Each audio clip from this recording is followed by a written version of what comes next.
life have kind of melded together. Don't like it. Yeah, I know. Yeah. Because it's like what is said online for a lot of years there. I was in the okay. Well, you know what? That's Twitter. That's Instagram. That's not real life. This is it. The line seemed more concrete. Nowadays, people are doing things because of what they see online, and the lines are just blurred. Right? Yeah. Am I right on this? Also, AI is becoming so realistic that even I have fallen, or like, I don't know if this is AI or if it's not. Like some animal videos I've seen, and you know, Right. It used to be, oh, come on, you know that's fake. No, not anymore. And that's spooky. It is. I thought it would take a long time to be able to trick me. AI, no, AI is, it's something else right now. I've listened to audiobooks recently where it'll take me hours, and then I finally realize, oh my gosh, I'm not listening to a real narrator right now. This is a computer. And they sound so realistic. Or like you call a customer service number and it's like AI, and you're like, wait, you're actually very helpful, thank you. And it's weird too, because like the blurred lines of feeling like you're talking to a human, but you know it's not a human, but like you feel like, you know, when you talk to people you don't know, like customer service, almost embarrassed, like, hi, like you don't want to say anything silly, and you're talking to AI, and then you get the same vibes. It's crazy. I used to work as a customer service representative, and I do remember it was at Ravinia Festival, and I'd pick up the phone, thank you for calling Ravinia. And a lot of people would hesitate. This is back in the day even. They'd be like, well, I can't believe I got a real human. But now the lines are really blurred. The reason I bring that up, Caitlin, is because Black Friday and Cyber Monday, we've been talking about this season and just how billions of dollars, $44 billion what Americans spent. But what happened was a lot of certain items were trending because all these companies roped in influencers, internet influencers. So it's like cart before the horse. It's like influencers, you know what I mean? Influencing everything that was sold. So we're going to be kind of breaking that down with a retail expert coming up. Speaking of retail, this is before your time. I want to talk about the sweater I have on today. Let's go. A little bit, okay? I like it a lot. Ralph Well, thank Lauren? you. Well, thank you very much. Maggie found this is a thrift store find. I think she paid $3 for this thing, Nice. but I liked it. I grabbed it. Oh, it was because hers. it's been. She says it's unisex, so either of us can wear it. The reason I threw it on was, you know, the studio here has been a little chilly. It is cold, yeah. But when I looked at the label, check out this label. Snowdrift. Oh, it's like really old. What is this? It's old school, right? Framingham? What do you want to look Farmingham. at? Farmingham. It's a size medium. Yeah. Where is it from? Does it say? Massachusetts? Yeah. It says Zayre's on there, right? Somewhere? Z-A-Y? Yeah. Z-A-Y? Zayre Corp? Have you heard of Zayre's? No. Okay.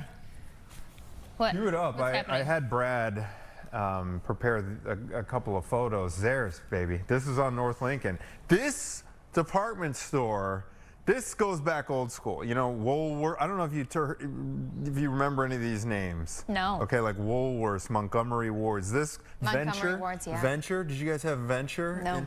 So anyway, I was entertained. Here's another Zayre's.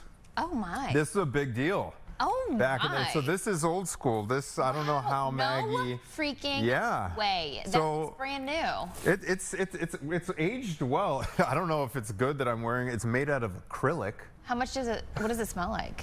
Is it smelly? No, smell the thing. No, no smell. It's good, right? Clean. Yeah. Maybe Maggie. They don't dry make cleaned it. She things- does do that when she goes thrifting. Oh, okay. You know. They don't make them like they used to. No, I actually, it's warm. That's for sure. But you know, it kind of riding on. When we were talking about Black Friday with Patty Asai, she was saying you can, if you're low on dough, it takes a little work. You go to a Salvation Army, you go to a thrift store or something. It just, if you do the work, if you put in the time, you too could come away with a sweater from Zayre's. Zayre's, baby. This is another instance of being embarrassed. I mentioned talking like customer service on the phone. It's embarrassing. Going to a thrift store when you're not cool is embarrassing to me. What? Because there's people in there that are dressed so cool. Like your wife, Maggie. She would walk into a thrift store. You would look at her and be like, she knows what she's doing. She's going to find the good stuff. She can pull it off. But I would walk into a thrift store and I wouldn't even know where to begin. Yes, you I don't got the would. Yeah, you eye for just. it. I feel like it's hard to do. You got to create. I mean, no, give yourself try it. Try it. I got should try. You probably have great thrift stores around where you live, right? It's just the cool, and I see it on social media too. Speaking of influencers, there's influencers that go to thrift stores and they find the most darling things and they know how to put it together. I would go in there just like, You think you'd be deer in headlights in there? Oh, for sure. For sure. What about you? No? You're good. I can You could do hold thrift. my own. Yeah. I found a really cool pair of, like, I'm starting to wear more, like, I've been a member of Tight Pants Nation for way too long now, so I'm going more baggy. Okay. And I found a really cool pair of, like, pleated, shorter pants. Like, it does take some digging. This is at the Salvation Army store in Skokie. But there's some great finds. Yeah, there's my great kid. finds. I went to the thrift store once. A couple years ago, relatively recently, and my daughter's found some fun stuff. The kids' stuff is always like winning. Oh, for sure. The kids' clothes can be. I believe in that wholeheartedly. Oh, the hand-me-down. My kids live in hand-me-downs. Because they grow so quickly, and Everything you don't gets want to buy ruined. everything new. No, no way. It's too expensive. No. Okay, flu season, everybody, It's upon us. Ew. It's upon us. And apparently, there are signs that this year's flu season could be worse than last year. I hope we don't say that every year. Maybe we do. Last year was one of the worst, apparently. Oh, yes. Remember that triple threat? What was it? Flu, COVID, and then... And that's when they came out with the multi-tests RSV, yes. at the CVS, which is actually quite handy if you guys didn't know. You can buy a test behind the counter, and it's like, you know, like the old COVID test where you spit or you use your nose swab, and it'll test you for like all three things. Oh, it's nice. Yeah. A little three-fer. For sure, yes. Nice. Yeah. But apparently, there's a new strain, and the existing flu vaccine may not address this new strain. So we are looping into the conversation. Dr. Michael Lin from Rush University. Can you hear us okay, sir? Yes. All right, Hello, Dr. everyone. Lin. Thank you for joining us. We really appreciate it. Okay. I was out all week. This was 2-3 weeks ago. I had laryngitis, so I went to the doctor, get checked out and everything, and he's like, hey, do you want a flu shot while you're here? This was back, I think, 2 weeks ago. So I do have the flu shot, doctor. I don't think this is going to protect me against this new strain, correct? Well, you know, what we say is the flu shot itself, it may not be perfect in terms of protecting against all the strains, but it's better than not having a flu shot at all. And so what we worry about is with the flu, getting hospitalized, getting severe illness, or getting complications. And so if you get the flu shot, we know that you'll be protected better than if you didn't get the flu shot. That's good. So it's not a total washout. Yeah, doctor, I told Anthony, well, your immune system's working at least. You're getting the juices flowing. You mentioned going to the hospital, and this just is a question that I'm curious about. What part of the flu, what symptoms are sending people to the hospital? Is it the fever? Is it not being able to breathe? What's the issue? For some unlucky people, the flu can actually cause a lung infection where you have a hard time breathing. Okay. And then there are also people who, after getting the flu, they get a pneumonia, a bacterial pneumonia, that lands them in the hospital. But you'd be surprised, there are people who get the flu and then they develop, unfortunately, heart attacks, for example, or complications of asthma. So there are a lot of things that cascade from getting the flu that, especially if you already have chronic illnesses, can be really dangerous. It can be exacerbated. Let's talk about last year and this year. I know last year was really bad, and this year could be even worse, we're told. But can you comment on what made last year so bad, and talk about your prediction for this particular year as well? So it is true that last season was really difficult in terms of hospitalizations and the number of infections overall. It probably had to do with the virus and how it evolves over time, and sometimes it can escape the immune system. This year, it's a little too early to predict. So what I would say is I really appreciate you talking about clothing and thrift store shopping. I think one analogy we can use with the virus is that the virus itself wears clothing, so it has proteins on its surface. And over time, we know that the virus will change or mutate its proteins a little bit, and that's what leads to your immune system not recognizing that virus as well. So one thing about the vaccine is that it trains your immune system to recognize that clothing on the virus. And so you want to give your immune system the best chance to be able to learn the clothing of the virus, so to speak, so that it can actually then recognize and fight off the virus if you get it. So if you get the flu and you go to, let's say, urgent care, and they test you and they say, yes, you have the flu, what are they going to do for you? Like, what is the recommendation for treating the flu? So for most people who are healthy and don't have risk factors such as being very old or very young or being pregnant, for example, most people can just go home and rest and recover. And importantly, being at home isolates you and prevents you from transmitting the virus to other people. But for some people who have risk for complications of flu, going to a doctor or going to an urgent care will allow you to get a prescription for an antiviral medication. And those are best started within a couple days of catching the flu. That's when the medications work the best. So if you do fall into those high-risk groups, you will get a medication, and that should prevent you from developing the complications. What is the best single way to protect yourself against flu, other than the vaccine, okay? Well, the vaccine still is number one, but I would say beyond that, there's some other things that you can do. Certainly, if you are in a crowded area and you're really motivated to prevent yourself from getting the flu or other viruses, you can wear a face mask. Okay. And that'll prevent you from catching the flu and other viruses. Staying home if you're sick protects other people, so that's also an important part. But number one is still getting the vaccine. I would say that that's really what will protect you, give you the best chance of preventing you from going to the hospital. So I've got a question that's kind of random. Just because in my own experience, I've got little kids, and we hang out with other families who have little kids. Would you recommend this season, especially because it is expected to be a bad flu season, if you're around somebody who has kids that are coughing, should you remove yourself from that situation, or do you think it's okay just to hang out for a while and then have the kids wash their hands and maybe even change their clothes, take a bath when they get home? Are you talking about yourself as a parent, or are you talking about the kids? The kids. Okay. I mean, kids are so challenging, and just being a parent and having gone through just the phase of having little kids, I think it's inevitable that kids will catch viruses. Okay. I think the one good thing is, outside of the very young age, which would be like less than 2 years of age or less than 5 years of age, for the most part, kids do remarkably well with viruses. So oftentimes what I worry about more is not so much the kids, but I worry about the parents or grandparents who may be more vulnerable. Right. Interesting. But in terms of common sense things, I would say, yes, certainly cleaning the hands, so carrying around some alcohol disinfectant. Just cleaning the hands sometimes can be a practical thing to do. But it's really hard to avoid. I know kids will be kids. I know. Keep some hand sanitizer. Oh man, every time because I go to the daycare every day to pick up, I'm almost like, oh gosh. I always wonder, what's going on in should we here? leave, or are we okay? Yeah. Are they going to catch it? You know what I mean? What is, Dr. Lin, if you do come down with it, you said, you're doing the general population a big favor if you stay home. How long do you recommend staying home if you do know that you have it?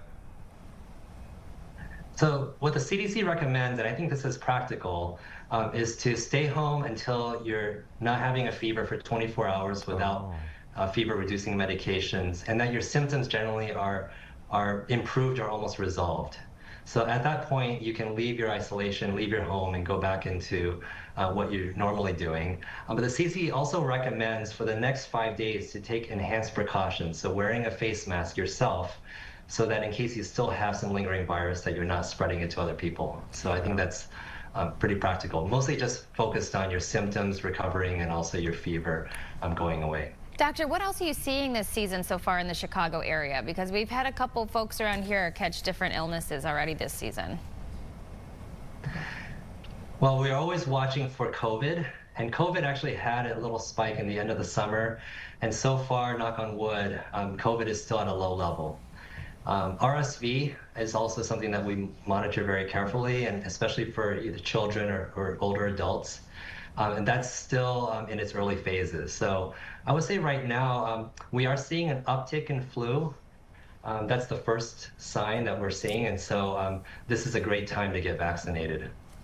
Was there, we talked about how bad last season was and going into this year. In terms of vaccine, did you guys notice any vaccine fatigue in the wake of the pandemic that carried over to fewer people getting the flu vaccine? That's a great question. I don't know the data for sure to say whether or not there has been a drop in flu vaccine uptake. I do worry that there's fatigue in general about vaccinations, and there's a lot of discussion, not just about our annual vaccines, but also about other vaccines like measles vaccines. You know, the best hope I can have is that people just get in the habit of getting their yearly flu vaccine, that it just becomes something that they do.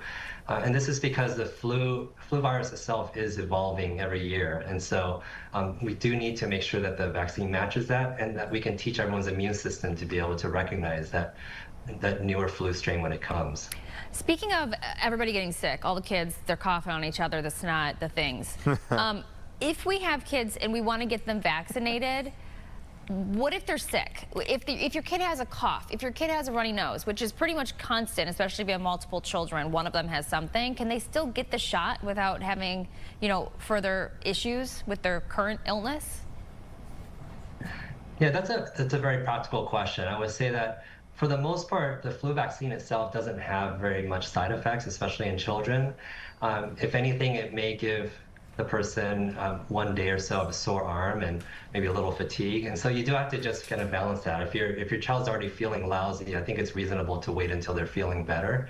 But in general, it's not dangerous to get a vaccine even if you're fighting off another virus, because I think our bodies are accustomed to fighting off multiple viruses at the same time, or just adapting and learning immunity to new things. And so that's okay if you find yourself in that situation to give a vaccine.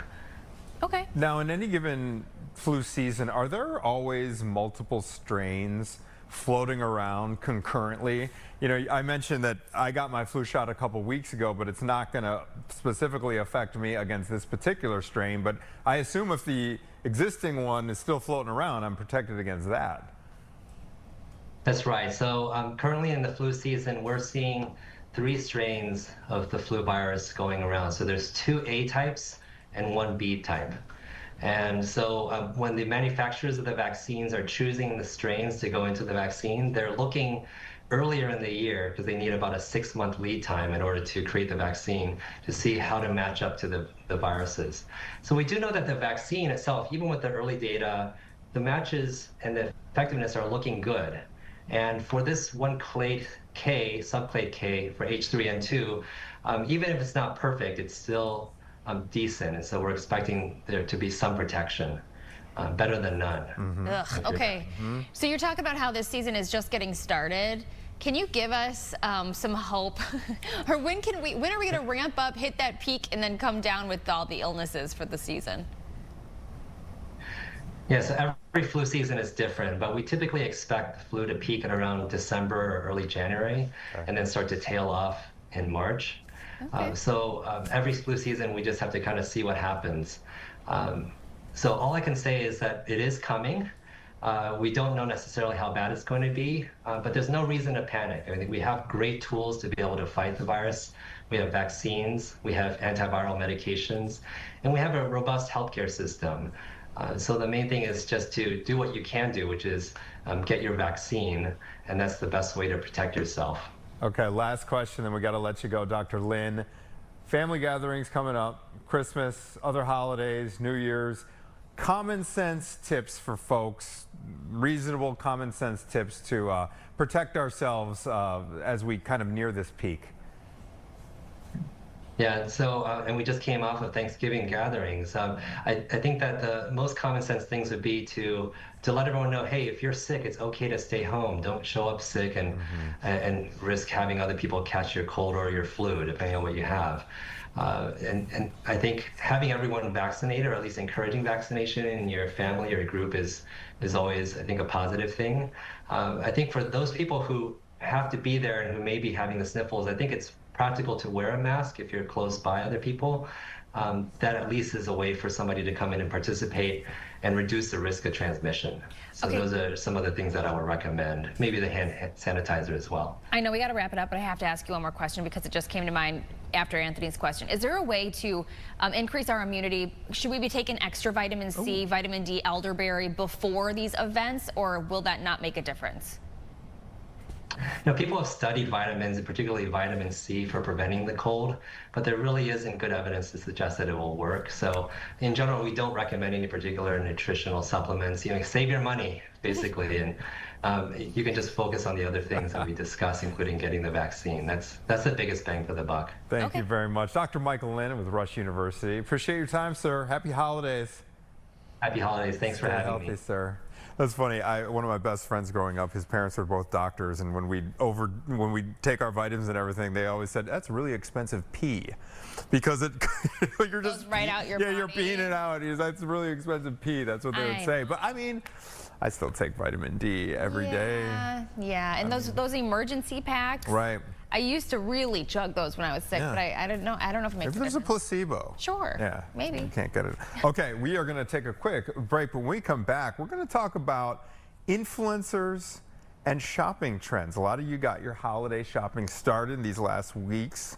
Even on Black Friday, cashing in on some of those Cyber Monday deals. You may have been influenced to buy what you did. So we're going to take a close look at this year's shopping trends with Scott Sutton. He is CEO of Later. Scott's going to join us when we come back.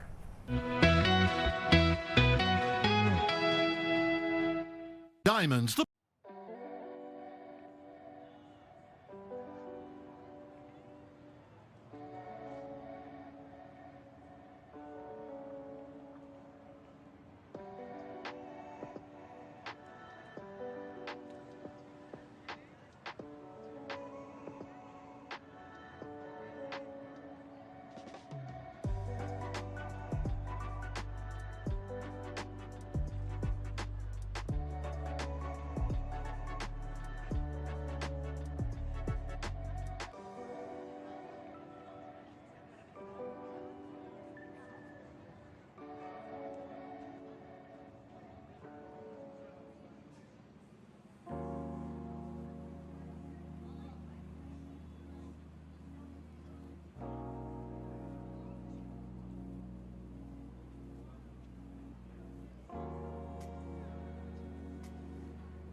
Welcome back. So we had Black Friday, we have Cyber Monday, of course, and this year, influencers have made a huge difference in what we're purchasing for the holidays. No surprise, really what we're purchasing every single day.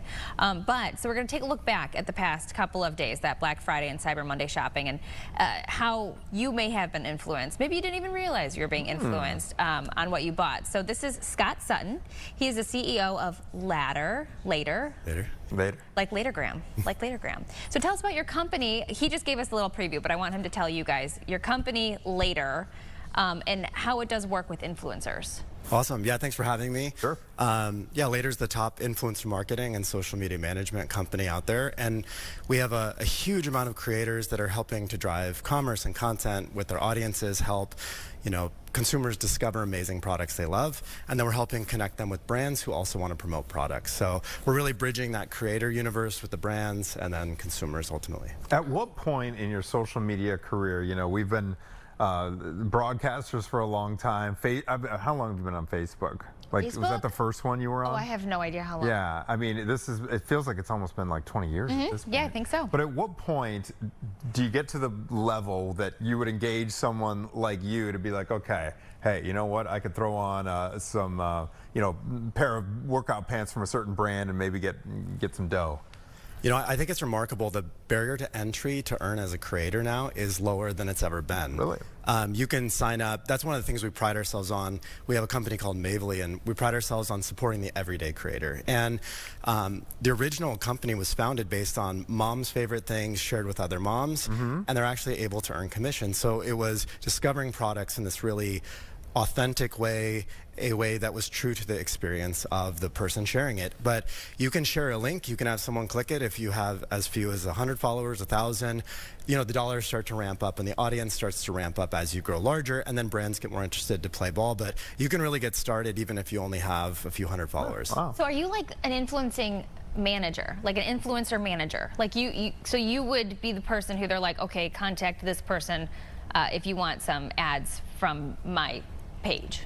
Yeah, I think we're a connector of sorts between the creators and the brands. And one of the challenges is to make it not feel like bad marketing. We've all seen it where it's, you know, someone is pushing a particular product and you don't use that, you don't wear that, that's not really you, and that's a bad experience. And so what we do is we try to find creators who can really authentically share an experience about a brand. And so a lot of this is connecting true fanatics of a brand in the creator community with the brands that they love to help this kind of mutual promotion. And then also, I think consumers benefit from this. You've probably both had an experience.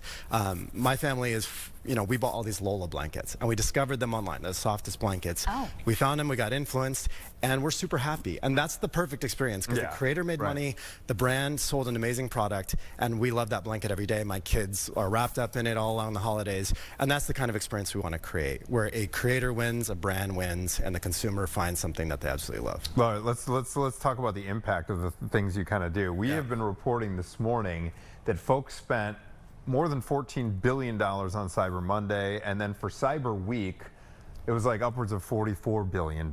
So how much of that would you guess, I don't know if you have stats on it, were influenced by the kinds of folks on social media like you're talking about? It's a very, very large number. And we break the world of influencer and creator into kind of two lanes. One is around, do I have awareness of a brand? And so, you know, whether it's a movie product placement with a celebrity, whether it's a social media post, it's an in-person Super Bowl activation. There's all those moments. Even Super Bowl ads have creators now in them and influencers. And there's this kind of proliferation of creators into all of media. And so I think one way or another, creators touched a huge amount of that. The cool thing about our business is we can see all the individual item detail that's in carts coming from our creators. And we saw remarkable trends, incredible numbers. We had record days for all of our creators, and it was really fun to watch. And there's new and emerging trends different from the years past in the current kind of climate we have. People are maybe focusing on different things with their purchase. Can you give us some numbers? And I know you can't give us specifics, but I have to say, Instagram. So I am one of those moms that gets influenced by other moms. And these women, like the way that they started 4 years ago versus where they're at today, they're moving into these mansions. Everything is beautiful and glamorous. And like they're, you know, they quit their jobs. And to your point, it doesn't take that many followers for you to see their lifestyle change. What kind of numbers are these companies giving to these influencers for these ads and stuff? Yeah, I think the numbers can be life-changing, and we recently had our creator conference where we invite a lot of creators in our community to come in, and we're really proud that we have multiple millionaires who have earned over $1 million in commission off of just selling and promoting products. We have multiple creators earning over $100,000 a year just off of promoting products. And, you know, it can be anywhere from they send them free goods all the way up to six-figure, even seven-figure celebrity-style deals. But it's definitely a viable income, and it's actually changing households. It's really fun to see a mom who became a creator sharing her story of motherhood and the products she loves, and her husband quits her job to help her promote that so business. many times. Oh, wow. We had many husbands of creators who came, and they're helping run the back office, and they have multiple employees, they have editors, they have people maintaining their apps and websites. It's remarkable. Can we drill down into a specific example? Yeah. Okay, so let's take Instagram, for example. Sure. Are we talking about a post where, well, maybe we could go with the blanket one, but I've seen ones when I'm scrolling in my feed where it's the person and they will say #ad. Yep. Is that, and then there's sometimes a shop now link. Yep. Is that kind of the territory that you guys exist in? Is that like a good example of what you guys do? That's a great example. Okay. And so we're really proud. You may have heard influencers say, hey, go ahead and click my link in bio. We were the inventors of link in bio. And what that does is it basically... You were the inventors of link in bio? Yeah, we've been around for a decade, and we've done some fun things as a business. Whoa! There you go. But what that allows you to do is all of those posts on social, they're not very link friendly. If you try to put links. Right. Oh yeah, it's a pain. So what we did is we basically pulled all of the posts from your social media. We bring it into a curated kind of microsite for you. So you can put one link, and then every single post you can link every single product. And from that you can then earn commission. And so as you go and interact with your audience, and they say, I love that dress, I love that sweater. That one would be a hard one to find because you'd have to go thrifting. Go sifting, yeah. But yeah, like if you wanted to buy this jacket, I could link it. I would earn a commission off of that. The brand benefits, I benefit, and then the consumer finds the product. And so that's kind of how that flow in ecosystem. And then if a brand wants to promote, they can go out and inspire content, write a brief. This is how we want to talk about the jacket. This is how the context of how we want to present it to your audience. So let's say there's someone watching who, I've got a couple friends who are, they're trying to get those followers. Yeah. At what point can they reach out to a company like yours and say, hey, I need some help to really boost their business, their small business? They can do it today. We have a sign-up link where anyone can go in and start linking and earning today on joinmavely.com. And certain networks are very exclusive, and they only want to work with the mega celebrities. Like I said, we pride ourselves on helping anyone who wants to earn and make a living or a side hustle or turn it into their full-time job. So I would say they can get started. They can start to leverage different knowledge materials on how to earn, how to link, how to post. And there's some really great creators who are teaching other creators how to make a living of it. And so, yeah, you're never too small to get started. Yeah. Does it work like you can tell via the links that it is that I led you to this sale? Or I know with podcasters, for example, there's always a, go to mattress, so-and-so mattress company / Anthony for my promo code. Is it like that, or is it all back end where you don't even know you're helping out a certain influencer? I think generally when people click on a link that's provided, they probably know that they're helping in some degree. The cool thing about the technology is it's not so in your face that I have to go and type in promo code Anthony, because there's a lot of fallout in that. You don't get all the credit for all the traffic you actually drove. It's an extra step for a consumer. We do that all behind the scenes. So if you click it, we make sure the magic happens in the background. We pay our creators every 2 weeks, just like they would get a paycheck. We give them full transparency to every item they sold so they can help grow their business. And it's a very kind of professional back end that they can manage their business with. Okay, so my question is, I've heard this before, tips for influencers that you've seen really work. One being post every day, get on the stories. I've seen these influencers say those things. Is there anything else besides those two items that you can think of off the top of your head that really boost followers? Yeah, and I think it goes in line with what we're seeing from this season's kind of commercial trends. Right now, people are seeking connection and comfort and these moments with family. There's a lot going on in the world, and there's a lot going on in the economy, and people are wanting to have these emotional experiences. And so what I would say on social is find a group of people that you can really speak to and tell a story to, where it deeply resonates. I think we've all had that experience on social where someone says, they do a bit, and you go, that person knows me. Yeah, that is my life experience. It's not necessarily about trust, it's about resonance and storytelling and connection. And from there, if they really understand you deeply, they're probably gonna understand what you wanna buy and what you like and what's important to you. And so I would say, find that group of people for you that you can uniquely speak to. For me, it's gonna be a different group than perhaps you, and you. but that's where you're going to find that connection, that audience, and they're going to be lifelong followers. They're going to want to see every post you make, and they're going to be really excited to engage with you. This is fascinating stuff. Scott Sutton, this ecosystem it's changing before our eyes. CEO of Later, real quick before we let you go, if there's a creator out there watching and they want to get started, what's the website again they can check out? For our creator site is joinmavely.com. And our overall website is later.com. Mavely. How do you spell Mavely? Mavely. Okay. All right. Yeah. Thank you so much, Scott. Happy holidays to you. Yeah, thank you for having me. All right, absolutely. We're going to take a quick break, and when we come back, we're going to be speaking with our very own Natalie Baumke. She has another awesome package from Brookfield Zoo, Chicago, that we're going to want to see and talk to her about how that all came together. It has to do with food, actually. Ooh. Yes, all right. Indeed. We'll be right back.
Food, right?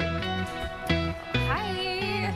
10:37 Chicago Now, and our very own Nat Baum is here. There she is. We're talking about Brookfield Zoo, and it looks like you said food, but I'm seeing a lot of books here. What's going on, Nat? Books? For dogs.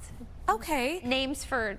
maybe that's pet names. pet names based off of books? We're gonna go. Am I very skipping? funny. Did I skip Okay, ahead? so this week at Brookfield Zoo Chicago, we got a sneak peek. One of my favorite segments of all time that I've done with them at the commissary, which is essentially the dining hall for all the animals. Because you think about all the different species of animals they have there, from fish and birds to lions and tigers and bears and Oh my.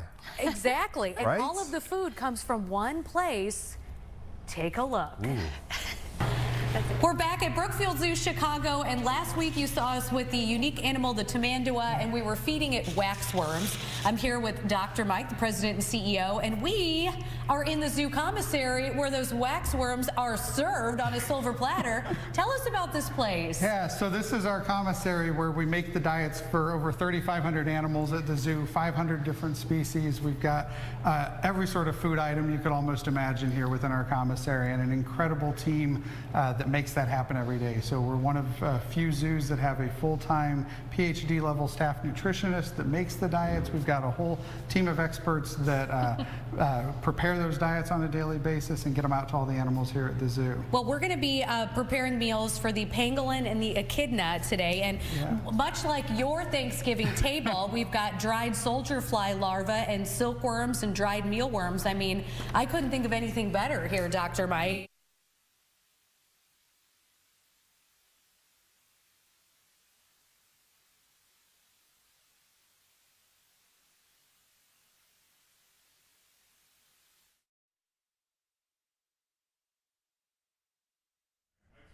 I realized just now that I initially thought there's nothing worse than seeing my weight gain from pregnancy on camera, but I think what's worse is seeing me frozen during pregnancy. I like that expression on purpose.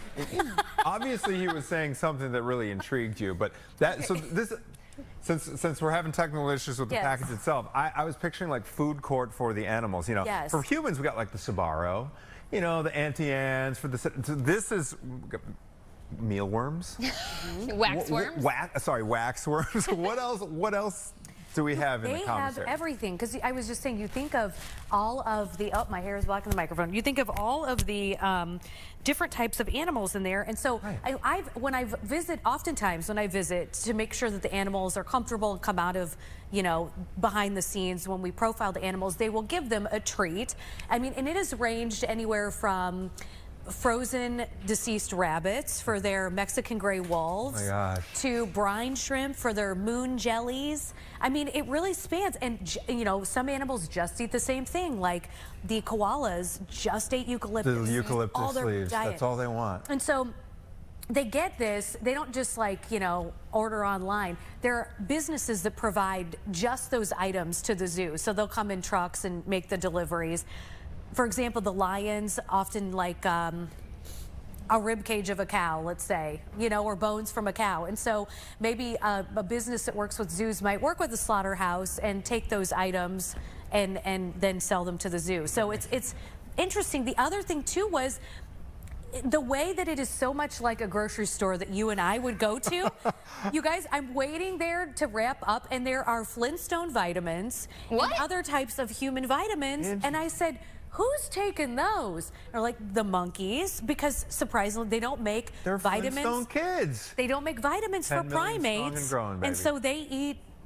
They eat just, you know, vitamins that we would eat. This is a silly question, I'm sure, but the animals don't actually physically go to the commissary. No. Okay, this is just the. Now I saw the anteater. I know it's a silly question, but I saw the anteater footage, and I was like, wait. Do they actually pick up and go? That was a tamandua, by the way. Oh, let's get it right, Anthony. Okay, it is in the anteater family. Yes. Okay, so I wasn't. So the food, they have a very small staff of like 6 people, I think, and they work obviously 7 days a week, and they prepare each diet. And it's not just one thing. Many times it's fish for the dolphins stuffed with vitamins, because you know there are things that they're not getting at the zoo that they might get if they were living in the wild. DoorDash. They have to supplement their diets. This is DoorDash at the zoo. They should do it. What was the weirdest food that you saw there? Like, whoa, that's strange. Not to put you on the spot. I can say, okay, I went to a wildlife refuge to do a story a couple months back when I was doing my deer thing. Those of you who have been watching, you know what I'm talking about. And they were preparing the food they had an owl in there, and they had to, like, the process is quite intense. And to your point, it's like all the different kinds of varieties of food. But even like the mice, like they didn't just give the mouse to the owl. They had to, you know, debone it? Do some things to it first. Oh. Now I'm curious. It was very, I don't want to get too many. Okay, yeah. I'll tell you guys on the commercial. If anyone's eating. It might, Okay. But was there anything like that where you're like, whoa, you have to do that to give to this animal? You know, good question, Caitlin. It is the cleanest kitchen I've ever been in my life. Okay, you could eat off the floor of this place. But what we were doing there was scooping dry ingredients like crushed up mealworms and other things. That was almost like a concoction that the tamanduas, I think it was, ate. So I wasn't seeing all of the different preps. I was just seeing one particular prep for one particular animal. Okay. And then they have cold storage and dry storage and all that. So as I was walking, I was kind of peeking around at the different, you know, bananas and apples and things like that that were in storage. It sounds like they're the animal population in Brookfield Zoo, Chicago, very well fed. Yes. Very well fed. And it spans the variety. We got meat. You said like rib cages from cow. You got fish, and then you got like the vegetarian diet for like the koalas. So and actually, I misspoke. I think I said we were preparing a meal for tamandua. We're actually preparing a meal for pangolins, which are nocturnal hedgehog kind of looking animals. We profiled them, I think it was last year, and they have one of the only pangolin rehab programs in the country. It's behind the scenes at Brookfield Zoo, Chicago, but they formulated the diet for pangolins in captivity at Brookfield Zoo, Chicago. So they determined what worked best for them at that zoo, and now other zoos around the world use that same diet. Do you know these animals, most of them, are they getting fed once, twice, 3 times a day? I think it just depends. Yeah, you know? of course, yeah. Probably similar to, you know, how they would eat in the wild. Yeah. And there's probably just like a couple people who are designated to be the chef. Yes, that's one of the most amazing things.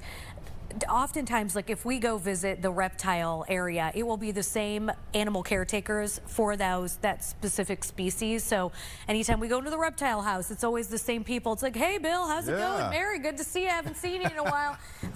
But they know everything about those animals, and they care so deeply about them as well. And so they would be the ones then feeding them, and then oftentimes food is also associated with a daily checkup.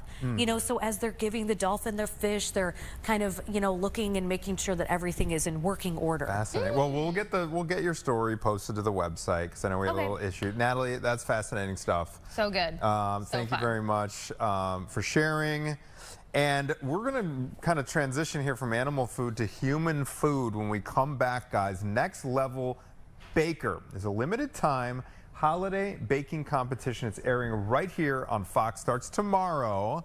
And we are going to be joined coming up by Carla Hall and Candace Nelson, who are judging alongside the Gordon Ramsay for this limited time holiday bake-off. We're going to speak with them when we come back.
Next Level Baker is a limited time holiday baking competition airing on Fox starting tomorrow. And this morning we are luckily joined by Carla Hall and Candace Nelson, who are judging alongside Gordon Ramsay. Thanks for joining us this morning. So neat to be here. No, here. I'm not there. I'm here. We're here. All right, so tell us about this show. What is the format like? What can people expect? 12 talented bakers that are duking it out for the title of Next Level Baker and $25,000. $25K on the line. How were these 12 chosen? Well, they're a mix of home, professional, and social media influencers. Very diverse group of bakers, but one thing is for sure, they are all super talented. I mean, it's funny because you think, okay, how can a home baker go up against a professional baker? And then you have another element of, I think, style from social media bakers. The field is level. Let me tell you, you really are going to be surprised about who pulls out all the stops. Okay, so what are we bakers judging? are really known for following a plan, but these bakers could really pivot on a dime. I mean, they were just coming up with new ingredients and new plans as they went along. Okay, so is that the hard part? What's the competition aspect? What does it taste like? What does it look like? Or how creative they're getting? All of that. All of that. I think how well they use the ingredients, how well they, so from the pull, so, you know, from the ingredient pull, so you have that drop platform, and you have the 3 levels of the kitchens, just like in Next Level Chef, so the basement, the middle, and then the top. If you're in the basement, it's about how can you make something delicious with very limited equipment, you know.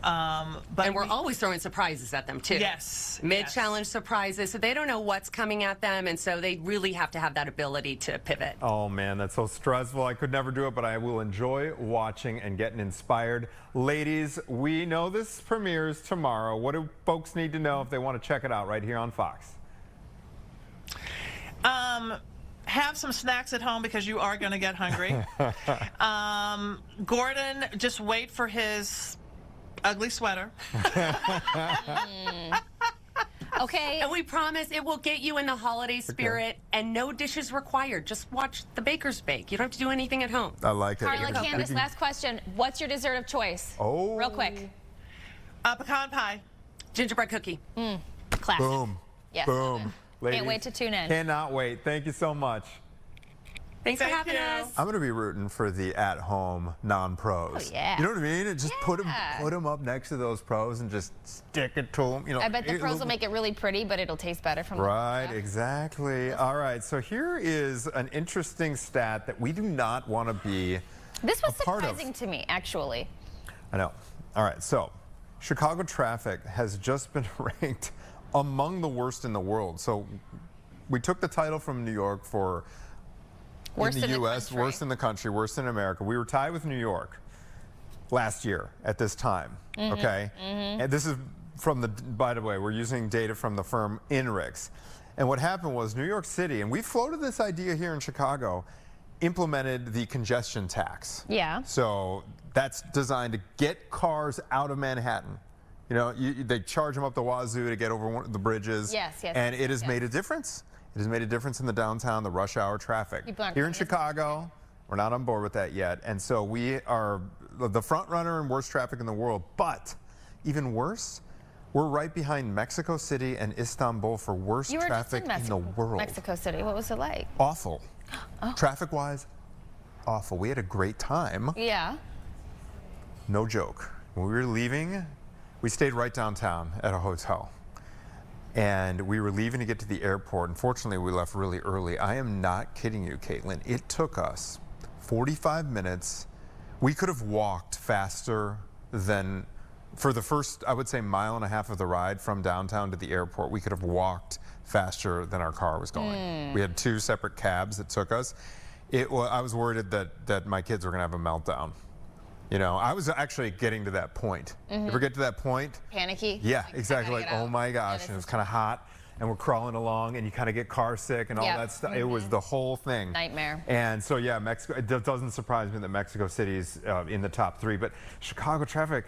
I'd be curious to get Gabby's take on this and whether things are going to get better. I've noticed that since they redid the Dan Ryan, this is before your time, but they widened it, and it has been the smoothest run, in my opinion. The Dan Watching Ryan. Gabby's reports.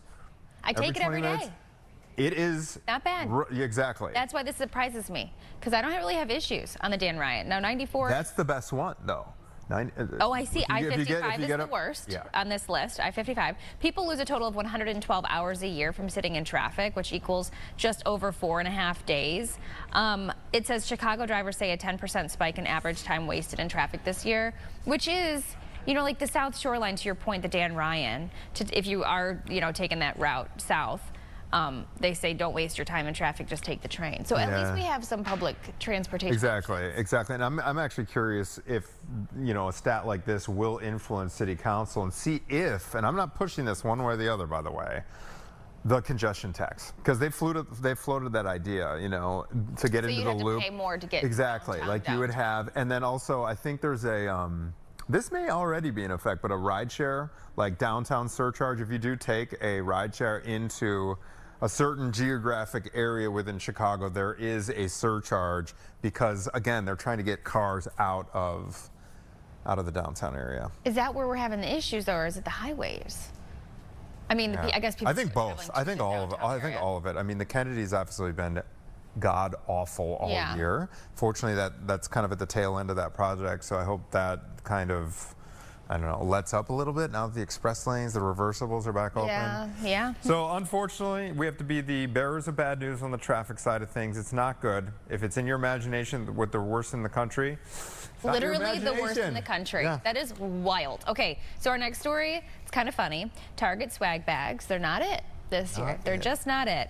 So people are pretty ticked off at Target for its Black Friday swag bag. So if you line up, you know, in the middle of the night to get into these stores on Black Friday, the first however many people get a gift from the store sometimes. And Target was doing that. So it looks like 100 shoppers at Target got the swag bag, but only 10 of the 100 bags were advertised to have an extra prize valued at $99, so you have to be the first 10 people. That included items like Ninja Slushie, frozen drink maker, a Laughin' SE light hair dryer, I'm probably pronouncing that wrong, but a hair dryer, Beats Solo 4 Bluetooth headphones. Kind of a nice one. And a $100 gift card to Target. So people thought even without... sounds like a good deal there. $100? Yeah, heck yeah. But I guess people were posting videos on TikTok showing what they got, and it was more of like the stuff in the checkout aisle, you know, like the tiny little items, a deck of Uno cards, a product from Elf Beauty, Nerds a pack of candy. Nerds. A pack of Nerds. So it was kind of, it sounds like some folks reporting that they experienced the old bait and switch. Yeah. The old bait and switch. Because on Black Friday, you choose which store you're going to go to, right? Like, okay, which store am I going to get the best prize at the door if I'm one of the first people in? Right. And then you get a thing of hand sanitizer, and you're like, this wasn't worth it. I know, imagine waiting out. You know, you're expecting those Beats Solo Bluetooth headphones, the big Get cans some on Nerds yours. to chew and you on. got, hey, here's a Nerds in a little vial of hand sanitizer. And here's some Sweet and Low packets. Especially from Target, Target. I mean, Amazon and Target, I feel like they run the world. Yeah, this guy, the most viral video, okay, so I guess he got travel-sized dry shampoo, a package of electrolytes, Nerds, ELF Beauty Elf. That's the Elf, yeah. Okay, and like that's a $10 less. Yeah. And then, as you mentioned, the deck of Uno cards. Yeah, womp womp. I don't know, Target. Target has had really good sales, though, I will say. They're one of those companies that started Black Friday super early.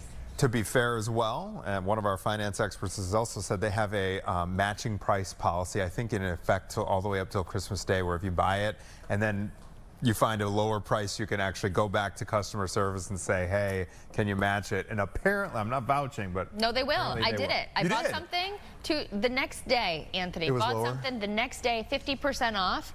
I called customer service. I said, listen, I just ordered this thing. It hasn't even arrived at my house yet. Instead of making me take it back and purchasing a new one for this lower price, can we just, you know, give me... Resolve this over the phone? Done. On the phone? Yeah. Caitlin? But it makes sense. Why wouldn't they? Pat yourself on the back on that. That is nice. But you'd have to order it again, and then they'd have to... Or take it in again and do the whole scanning thing. So for them, it probably makes sense. Yeah. This has been educational. It was a this great whole show. hour, thank you, Caitlin. All right, we are going to go to break, but Tia and Gabby are up with another hour of Chicago Now here on this cold Wednesday. It's starting to snow in Chicago. It is. We'll see you here tomorrow. This Friday.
Alrighty, welcome to the 11 o'clock hour of Chicago Now. Yes. You were just asking everyone in the today? studio, what is today? I can't Hump keep day, up anymore. Tia, come on. Well, I mean, it's You're too hard. busy. I am busy. I haven't been sitting in the seat in a Last few 2 days, Yeah, because I have been working, doing a lot of, investigative stuff that I really love to do.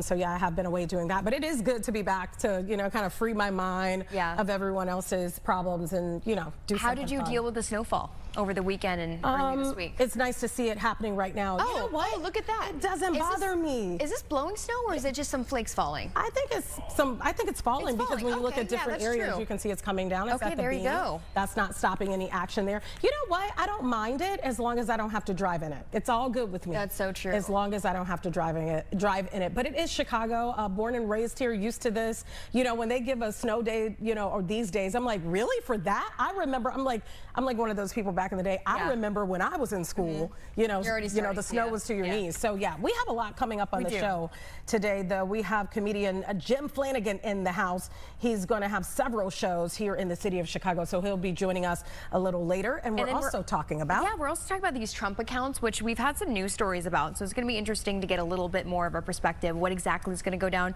If you're not familiar, the Trump accounts are for children born over the next few years. So we'll tell you everything you need to know about that. Yeah, but first we want to talk to someone who is new in their role.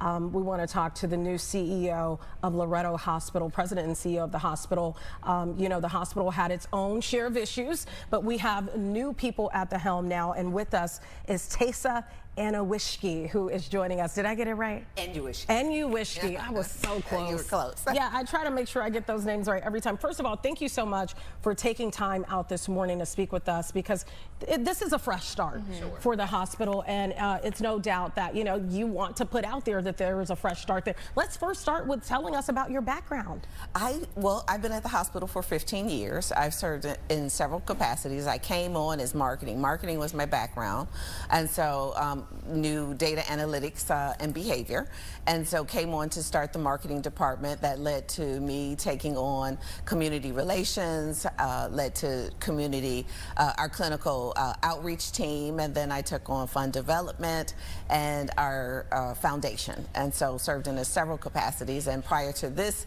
appointment, I served as the VP of development for the hospital and executive director for the foundation. So you've been in every aspect. Yes, I have. So let's talk about Taysa. A few years ago when Loretto was kind of in the headlines, maybe not for the greatest things. What had happened? What now has changed since then? Oh, so much has changed. First, leadership has changed. So although our mission is still the same, leadership has changed. We've brought on several compliance officers, a new chief financial officer, human resource officer. We've built a stronger level of oversight within the organization, so we have new internal controls. We fixed some of our broken and fragmented systems, and really engaged more and differently with our board of directors. And so they're very much involved in the day-to-day and just wanting to turn the hospital around, because it's so important to the Austin community, and we want to make sure that we're here for another 100 years. What do you tell people, because one of the things that I know is hard is once people have something in their mind bad, it's hard to kind of turn that for good. What do you tell the community? I know you didn't do this. You weren't a part of, some of what was alleged with his former CEO and the COVID and the stealing and all this other stuff. But what do you tell people to kind of shift their mindset now?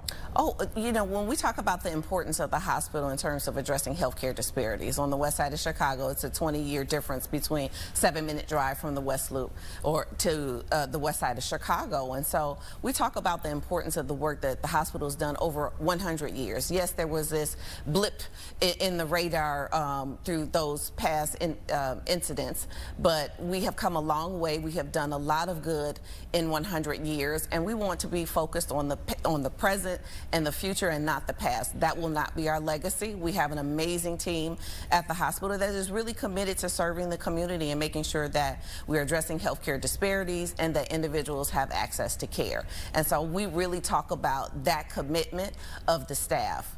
you know, most times when a ship is sinking, people tend to jump off, especially when the ship is now vertical. And our team ran to the other side. They balanced the boat out. They bought us some time to help really fix these things. And so we have an amazing team of committed nurses and doctors and techs and everyone. So I focus on the work that we're doing, that the mission is still the same. You know, I was going to ask that because, yes, you know, you hear about maybe how hurt the community is, but it's different with inside the hospital, you being there, you know, as a different position. You've seen that change, so you still have those loyal folks on your side, making sure things are getting done. Absolutely, and you have to address how they're feeling, how the team is feeling, right? I think, you know, that was a surprise. I think we were all let down. I was a peer at one point, and so I understood, but we first had to address that trauma, right? And then we wanted to talk about who we wanted to be as an organization, how we wanted to present and grow in the future. And so we focused on that.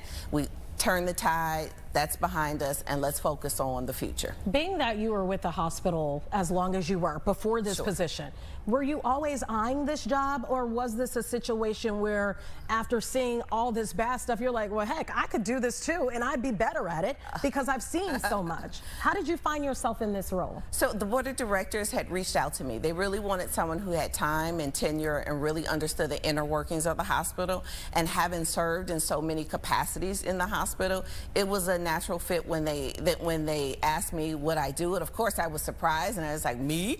But I knew I could do it. My family has been in social service for over 50 years, and so my call to serve is based on my family, my faith, and my lifelong call to service. And so I immediately jumped at the opportunity, and even though it was a challenging time, I knew everyone on a very different level, and I knew we had committed people, and I knew that we could definitely change things for the hospital. I love that. You know, I will say, you know, even though it's been years since some of these headlines came out, you know, you guys have been working through this for a while.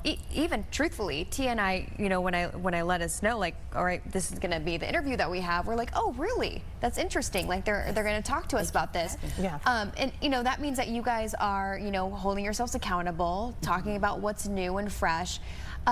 Are you feeling like people are being receptive to this new information, like things have changed? Oh, absolutely. Our volume has increased, and a lot of our team goes out into the community. We take the time to get to know the community, to tell them who we are now, and share some of the wonderful things that we've done over the past 3 years in terms of bringing service lines to the community that bring value to the community, and that helps address those healthcare disparities. And so it's a wonderful time for us. And I think, you know, we're definitely on the right path, and we're looking forward to the next 100 years. I must ask you, because I know we're talking positive, but in this new phase that you're in, there has to be some challenges. In everything, there's challenges. What are some of the challenges? I think some of the challenges is, one, you have to face with the fear, right? When we're talking about all of these proposed Medicaid cuts, and you hear a lot of other organizations talk about potential layoffs or service cuts or even closures. I don't want to focus on that, because that further exacerbates the healthcare disparities in vulnerable and at-risk communities. And so we focus on how do we bring service lines into the community that bring long-term value. And so I challenge the staff to say, hey, we deserve to be here, and so let's work together. And I think fear is a great part of that, because you hear it every time you turn on the TV. It's something new, it's something different with cuts, with the snaps. And so we were saying, how can we be a part of the solution? And so I really try to turn the tide for the staff in terms of, let's focus on the positive and the mission that we're here to do in terms of addressing food insecurities with our food pantry and our soon-to-be first hospital-based free grocery store in Illinois in the spring. How do we talk about our women's center? We brought on a renowned surgeon who has really helped us in terms of bringing on commercial payers to the hospital, because funding and support or dollars is always a challenge for safety nets. And so we look at things through a very different lens. I don't want to focus on the negative and what's being, you know, purported just, you know, out there about all of these changes that are coming. Let's focus on how we build sustainability for this hospital. Yeah, well, you definitely had some challenges even within the last, you know, 6 months with the federal funding cuts, right? Yes. And I think I remember seeing you guys in some of our news stories that we did too. How has it been, you know, since the funding has, you know, been restored? I mean, still navigating and kind of trying to rework things? Oh, absolutely. You know, safety net hospitals have always operated lean.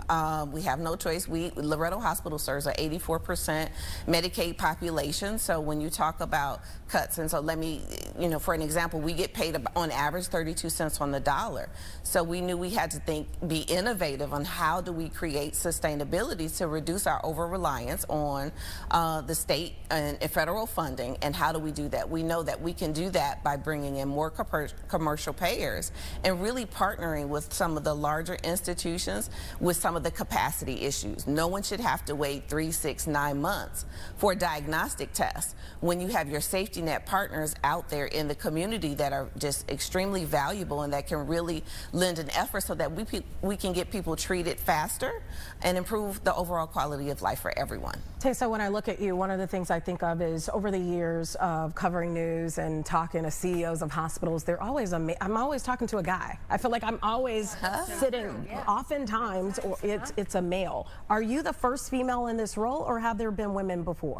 No, there has been one other female president and CEO of Loretto Hospital, but I am the first African American and Native to serve as president and CEO for Loretto Hospital. Got it. Congratulations to that. That is a huge honor. Absolutely. I also wanted to ask you, are you born and raised in Chicago? I am born and raised. I'm a South Sider, but I live in the South Loop. But I was born and raised on the South Side of Chicago. I am a West Sider now. I've been there 15 years, and so know the community well.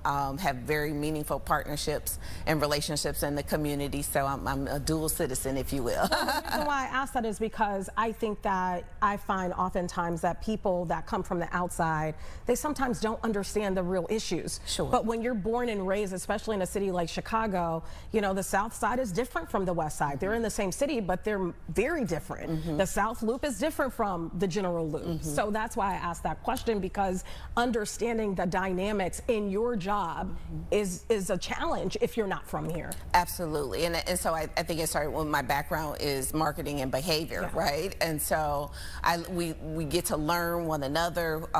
It's the cultural transformation that has happened within the organization, that we had to really say that we're all on the same team. It's a work in progress. It takes time, but when you're focused on the work and the mission, you get buy-in easier and faster as long as you include all of your team as part of the process. No one is greater than the other. We are all equal in this work to serve. You know, I'm curious to know more about your staff, because I mean they've been through a lot, like with you.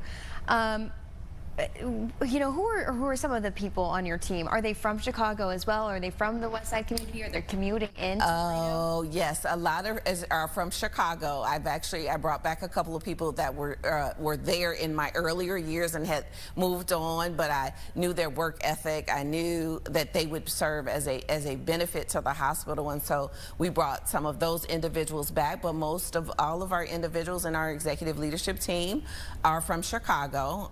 Most are women, and we do have a couple of men. Not to say that we don't discriminate, not whatsoever, but we've had some amazing people that have reached out and wanted to be a part of an organization and this organizational shift in the community. I want to ask you, in terms of, in your mind, right, we're rolling into 2026, top 3 things that you feel like you need to accomplish. I'll start with 3 in the year 2026 for you in the hospital. Oh. One is the financial sustainability, right? You just never know what's going to happen with the Medicaid cuts, so we have to plan.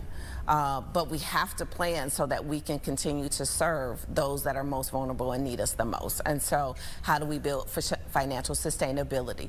One is workforce development. I believe I am a product of having grown throughout the organization, and it is important to myself and the rest of our executive team that everyone has the opportunity to grow within the organization. A lot of times we find that people are in positions out of necessity, but not what they dream for themselves. So how do we invest into our team so that they can grow within the organization and be the best of who they want to be for themselves? And 3, oh goodness, how do we reimagine our campus? I think that we have to seek meaningful investment in our safety net hospitals, in Loretto Hospital, that investment is the antidote to communities in crisis. We know that social determinants of health really haven't changed over the years.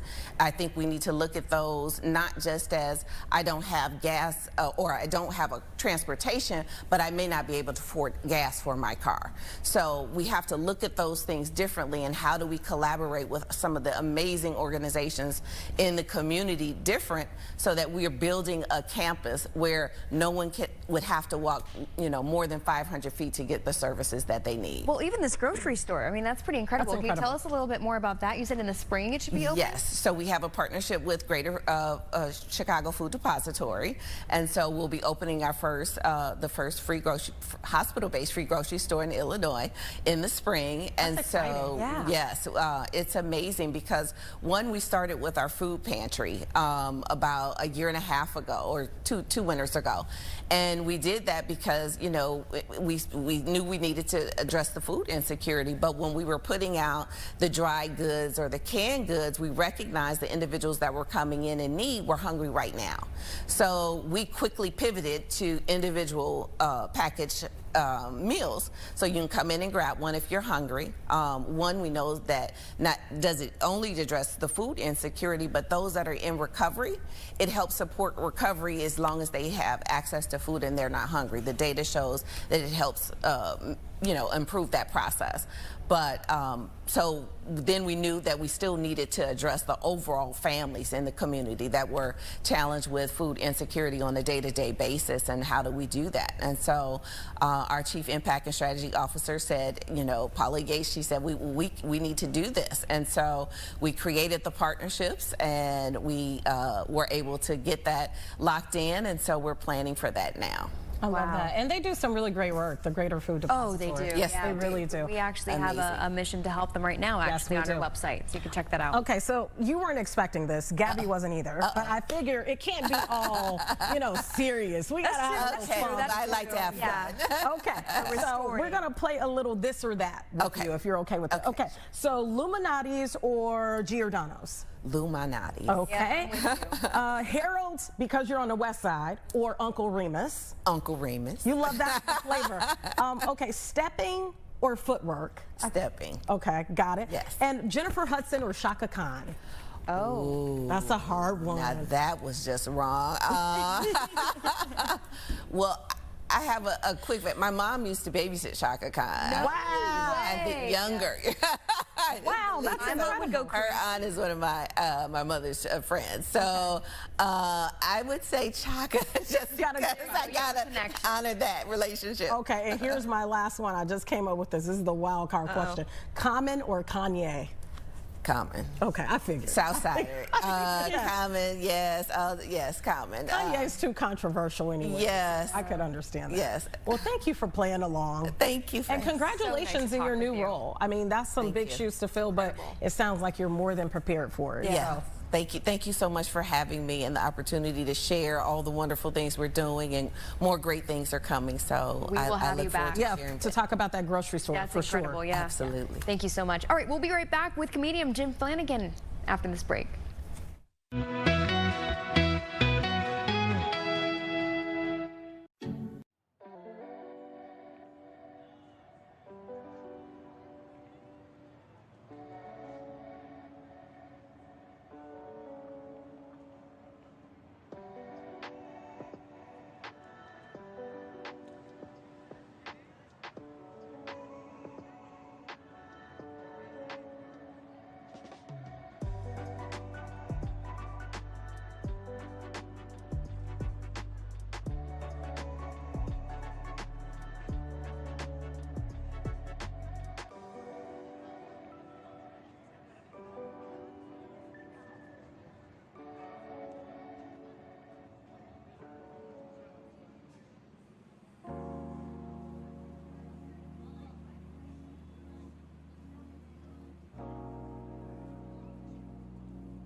eventually I started running a couple months ago. It's all I had left. Well, I call it running. Let me make that clear. You guys probably wouldn't, you know?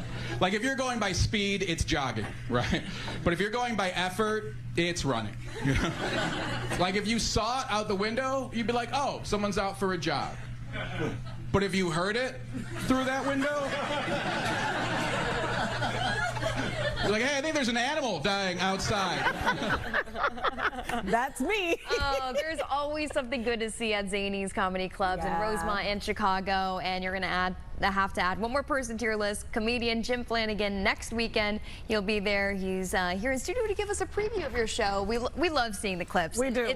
We love comedians. We do. And I wish that we'd keep our mics open sometimes because we're just like cracking up. Yeah.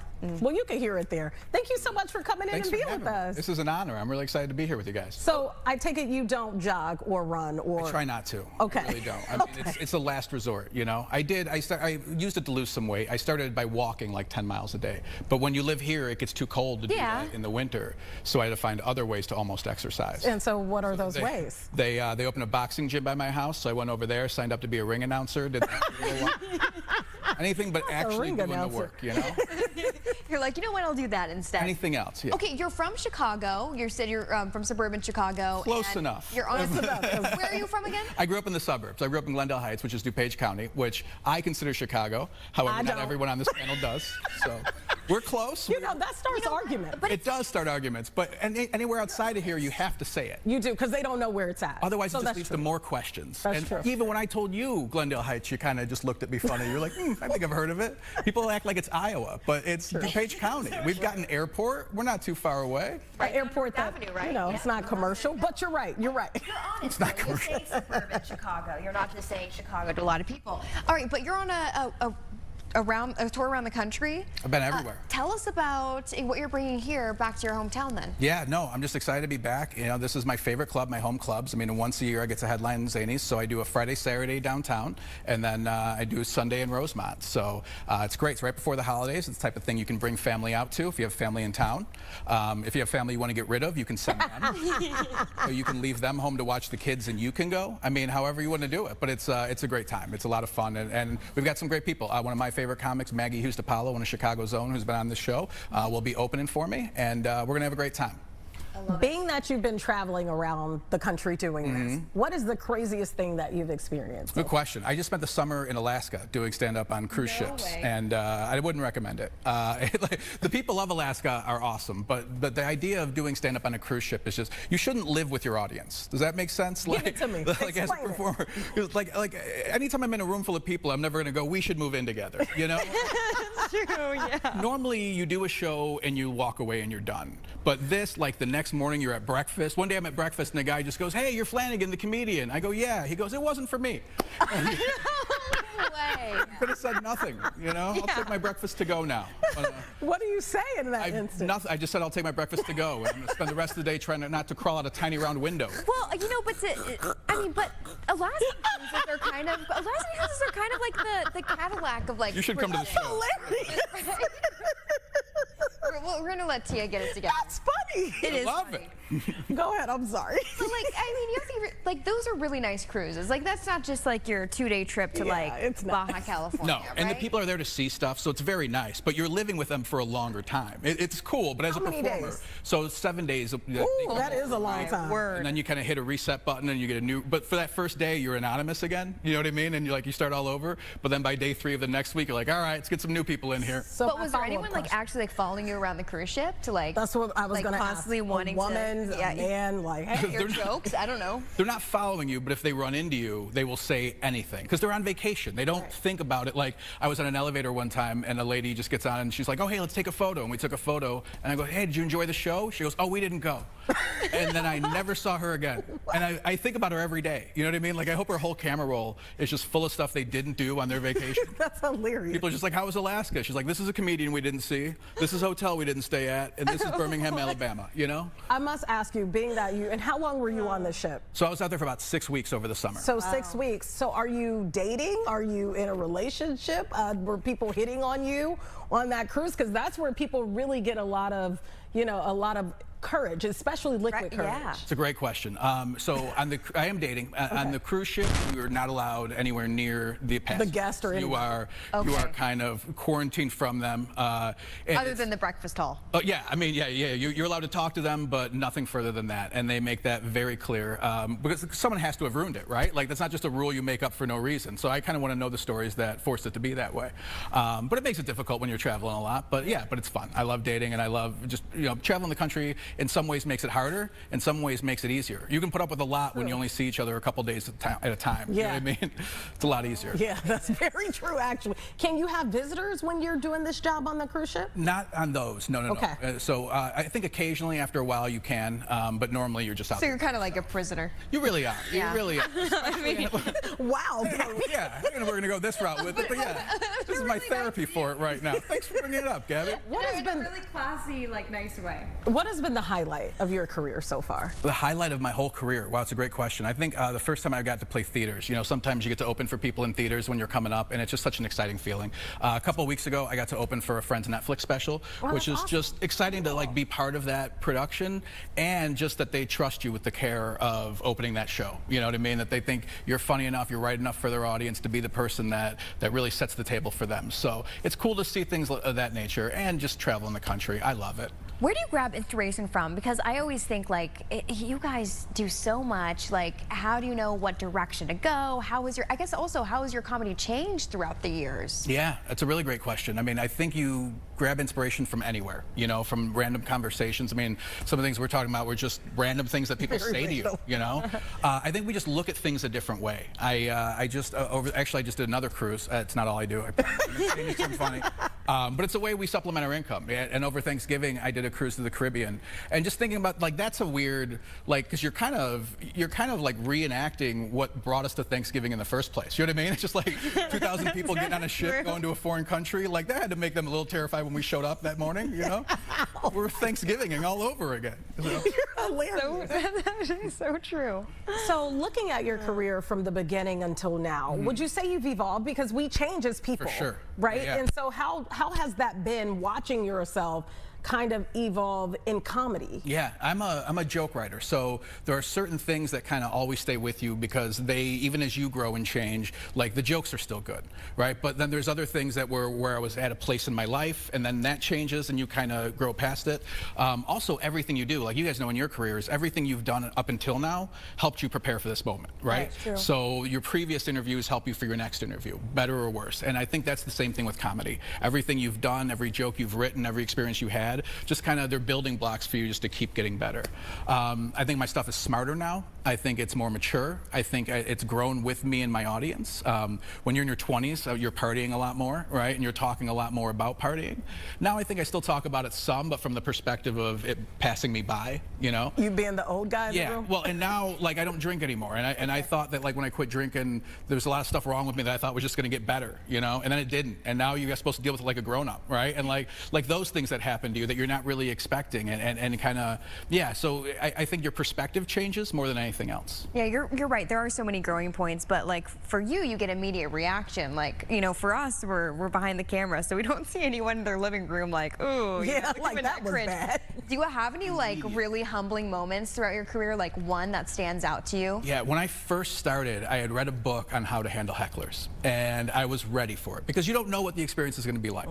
And I was ready for it, and a guy said something to me, and I said, sir, I've only got 10 minutes to stand up here and act like this. You've got the rest of your life to be in whatever. And I got a big laugh, and everybody clapped, and I went back into my act, and a minute later I hear him go, 9 minutes, and it was the funniest thing I've ever heard. That's hilarious. I knew I was bested, and that's the moment you also realize, like, you can't just use these stock lines, you know what I mean? I thought I had him, and he was so ready.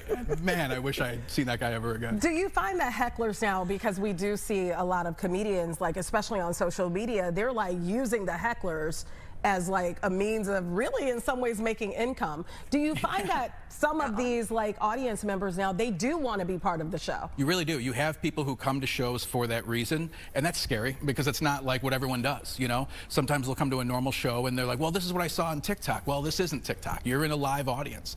It's what no one's going to Hamilton and just like requesting songs in the middle of it. You know what I mean? Like Right. you're not going to any other live performance and interjecting your thoughts on it. But you do get people now who want to be part of it, and for better or worse, you kind of roll with it as you can. This is weird, but I've probably been heckled by family members more than anyone else over the years. One, fair. because they like to party, and two, because they think that they're just having a conversation with you. And the more conversational you make your stand-up, the more people forget that it's a monologue. So that's the thing about live comedy, though, and live entertainment in general, is like you can't recreate it in a 60-second video on TikTok or on you know, any of those channels, right? Like seeing it live, there's so many things that come into play with the audience. You're feeding off of them all the time. You just want them to be quiet about it. You just want them to laugh and shut up. That's so much to ask. It's sometimes it really buy the is, though. tickets. Yeah, I'll promise when I go to Zanies, I will not be the heckler in the front row. Are you being all over the country, in a world it sounds like, is there a certain city other than Chicago that you really enjoy or actually really hate?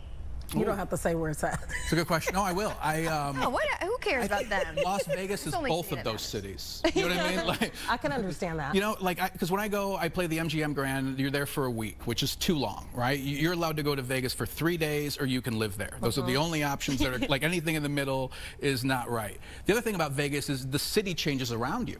Like one day, it's whatever convention is in town is who's there.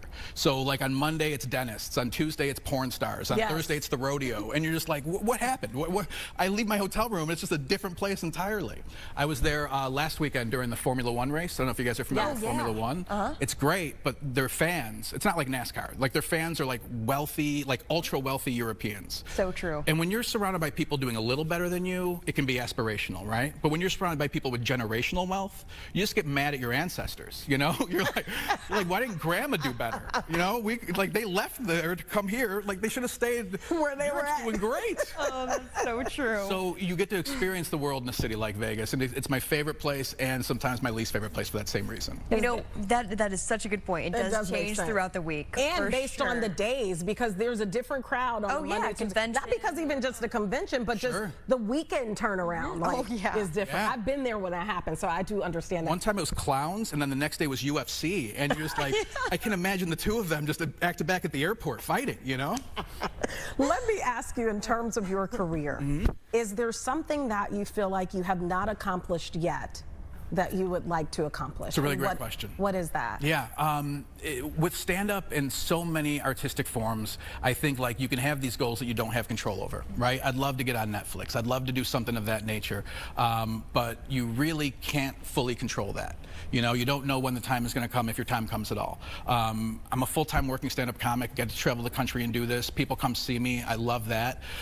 Selling out shows in my hometown. Last year we sold out all 4 in Chicago at Zanies, and that was a big honor for me, you know, and really just I'd love to be able to do it again, honestly. I mean, it's a big thing just to come back here and bring all of my experiences back home, see familiar faces, meet new fans, and just kind of, yeah, I think doing it here is the most important part to me. But Netflix is not out of the question. Yeah, no. I mean, certainly, like, aspirationally, Netflix is there, but that's something you can't really control. So it's hard to quantify it as a goal, if that makes sense. It makes sense to me. I think you have to be able to control it to some extent for it to really be a goal. I will say, Jim, that this is a show where that's people what I was about to say. manifest. We've had people come on, say it into that camera, and it literally Netflix. is true. I'm here. Call me. I'm ready. Let's go.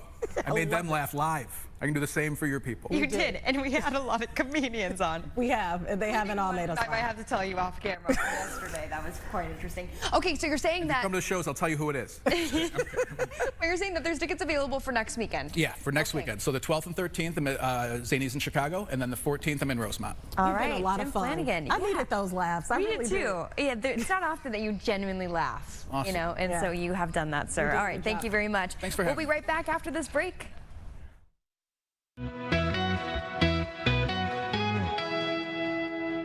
Stream.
Welcome back to Chicago Now. We have the privilege, I should say, of talking to Danny Farber. He is a man of many talents. He's a director, actor, musician, and he got his start right here in Chicago. He's joining us via Zoom. First of all, good morning.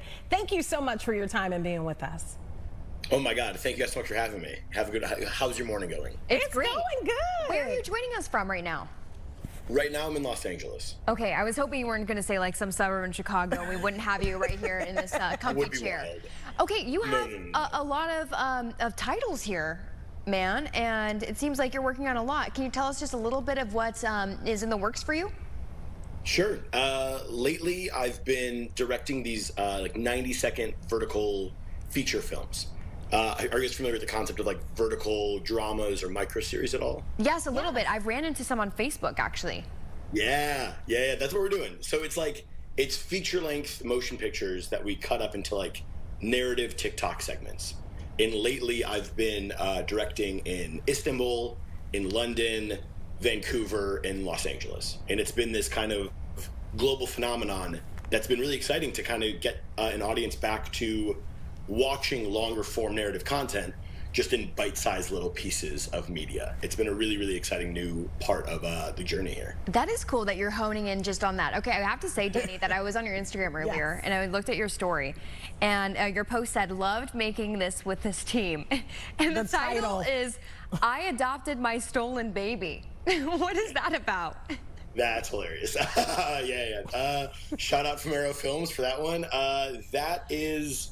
So I think the whole concept of like vertical dramas and micro-series are what can be really hooky, really dramatic, really soapy content that's going to get an audience quickly as they are just aimlessly scrolling. So for I Adopted My Stolen Baby, it is one of those things where it's all in the title. I mean, that's starring Alexa Reddy, Eric Yemet, Bradley Schatz. We shot here in Los Angeles, and that was a woman who loses her daughter at birth. We cut to 12 years later. She falls into a situation where she has to foster a kid who turns out to be her daughter. And the whole thing is just like ripe with drama and romance, and it was really fun to make. Whoa, okay, you caught my attention. Crazy. Yeah, that has me definitely locked in. I must ask you, when you talk about films kind of in this way, a little non-traditional, maybe becoming more popular now because of social media and how people view things, are you seeing that the audience wants this, that the audience is coming back every single time you kind of leave them on the hook? Yeah, I think that's like some of the trick here with microdramas, where our audience is, they're directly connecting with this piece of media. That's me in a maid costume. That's really funny. These pictures are crazy. I think that there's so much that an audience can get in quick 90-second forms. It's just heightening your performances, heightening your scenes, making sure that everything that you're watching feels like it's pulpy enough to captivate and want people just wanting a little bit more. I think the big streamers really extrapolated on that in the 2010s, as they were, every episode had a cliffhanger and then you'd binge and watch the next one. We've started to tap into a thing where how can you do that in 90 seconds? Ah, okay. I also saw that you were working with Amy Poehler recently on a project. What was she like? I mean, what was the project about? Give us a little insight. Yeah, that's so crazy. So in 2023, I wrote and directed and starred in a short film. It was a dark comedy about a school shooting. And it's called Thoughts and Prayers. It's available on SirDannyFarber.com. We did the whole festival circuit. We were fundraising for that project, me and my co-lead, Angelica Washington. And as we reached out to our networks of people, I had some incredible filmmakers like Danny Strong, who brought a show to Chicago that I worked on a couple years ago.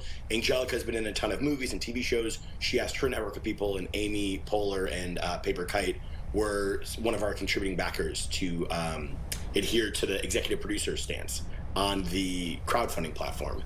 So it was really cool to have her watch the movie. She okayed us putting her name on the thing. She thought it was an interesting concept, and we approached it kind of delicately. So I'm a big fan of Amy, and a huge thank you to her and her team for helping us make that movie. That's cool. That's awesome to hear. I must ask you, in terms of like doing this, you know, a lot of times I saw that picture of all, it looks like everyone that was part of the cast in the making of that particular series that you were doing. Oftentimes we see filmmakers, you know, they want to get the backing of these large companies, right? Is this a situation where you have that? You mentioned crowdfunding, so that makes me think that you're raising the capital on your own. And then is the goal here to always solely own the content so you're not selling it, you know, and having the hand of a big company? Yeah, that's a great question. So the fascinating thing with these microdramas that we're getting into right now is they are fully backed and have their own built-in distribution already ready to go. So I don't actually own any of the content. What we're seeing right now, rolling B-roll, is of this project that I just shot in London last month for an app called Good Short.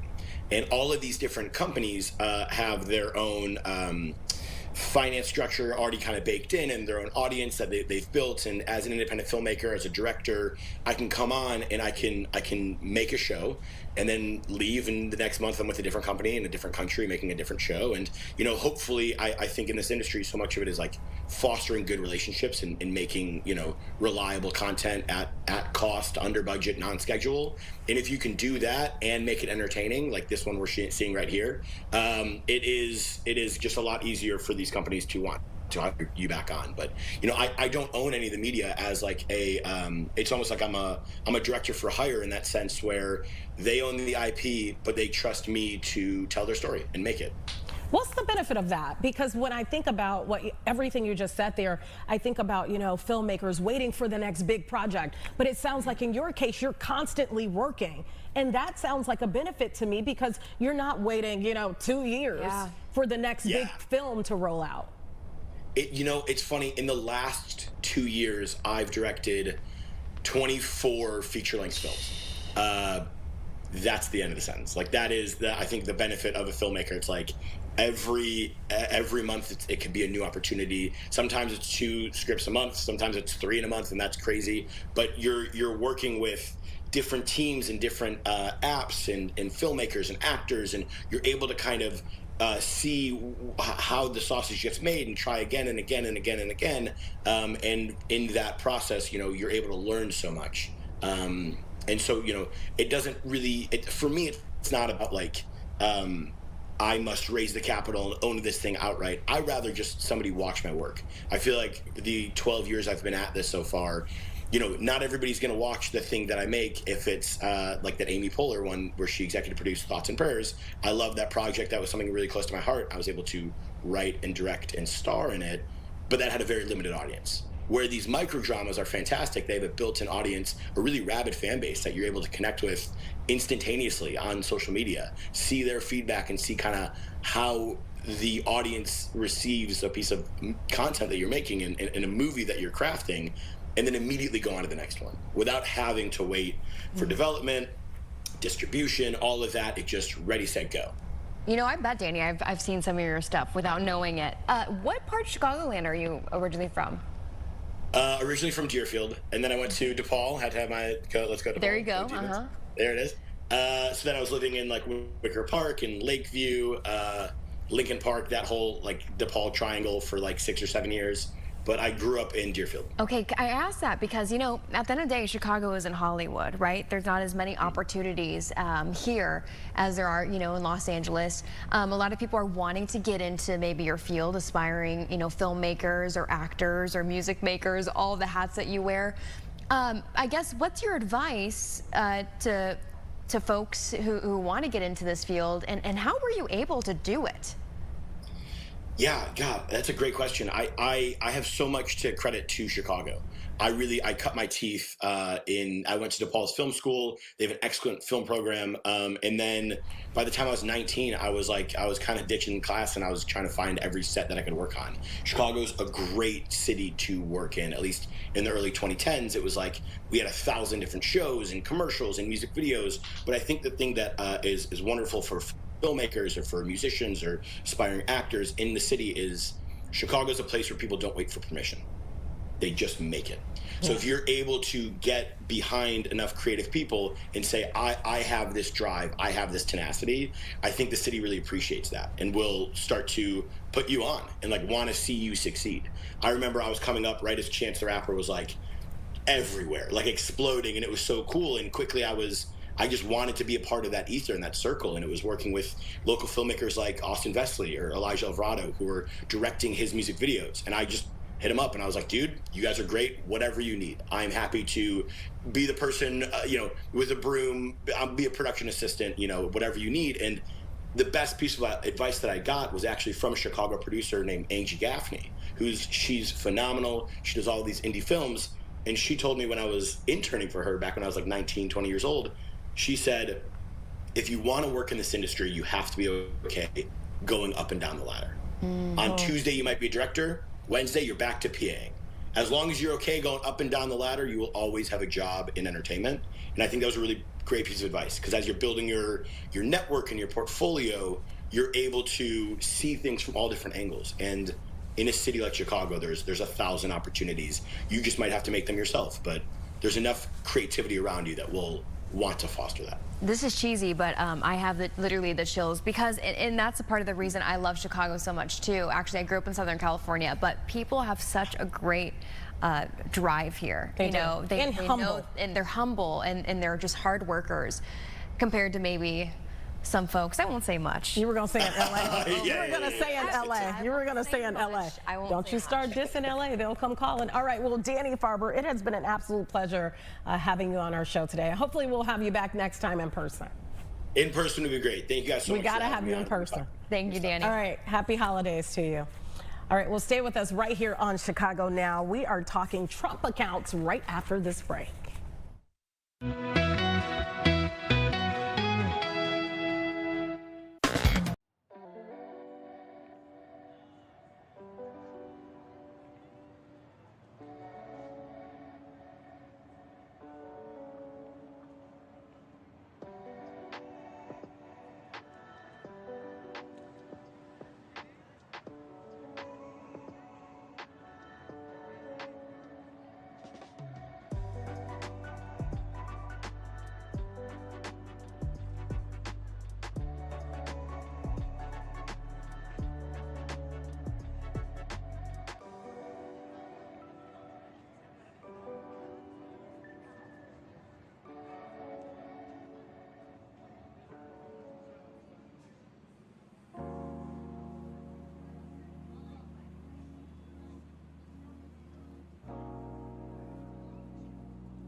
Welcome back to Chicago Now. Okay, so we've been hearing these news stories about the CEO of Dell that's pledged, $6 billion into these so-called Trump accounts. Well, what exactly are they? Who's eligible, etc.? How long are they going to last? Well, the person to let us know is Greg Bolanos, co-founder and wealth advisor at VestGen Wealth Partners. Thank you so much for joining us.